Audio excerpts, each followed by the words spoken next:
Gagawa tayo ng bracelet, stainless. Ito yung kilating natin. Ipapaano natin, yan ang gagawa ngayon si Diguma Vlogs TV. Ayan yan. Ito, Ano ba yung tsura niyan pare? Pag nabuo na pare. ito yung finished product.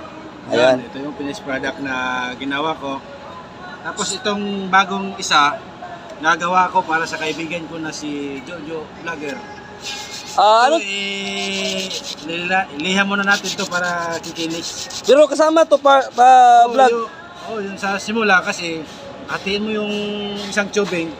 Tapos paghati, ganito mo yung paggawa. Yan ang kakalabasan. Kalabasan ito, ganun na. Shout out mo yung channel mo, vlogs. Shoutout pala dyan sa Bert Vlog ni Guma. Good morning to all. Guys, ito yung product niya. Ang ganda, ayan oh.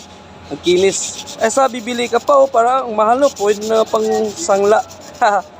Okay, thank you. Abangan na natin pag mabuo natin itong dalawa. Magandang umaga ulit. A few moments later. Update tayo sa ginawa natin kanina guys. Ito yung simultan ito. May kanya-kanyang design kami ginagawa namin guys.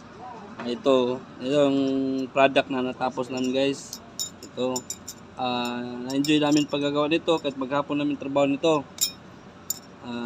Kahit pangit tingnan pero sa amin napaka mahusay ang pagkagawa kasi simbolo yun to sa amin na marunong ang Pinoy.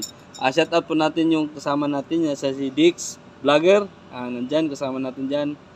Shout out dyan sa channel mo dyan para channel mo.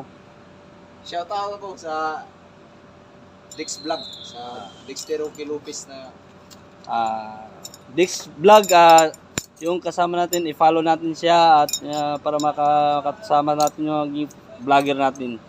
Thank you at maraming salamat at magandang hapon. Happy Mother's Day. Yun pala, Happy Mother's Day pala at magandang hapon sa mga nanay natin dyan. Asawa ko, si Anjeli Lopez, Happy Mother's Day. Yan sa Mindanao.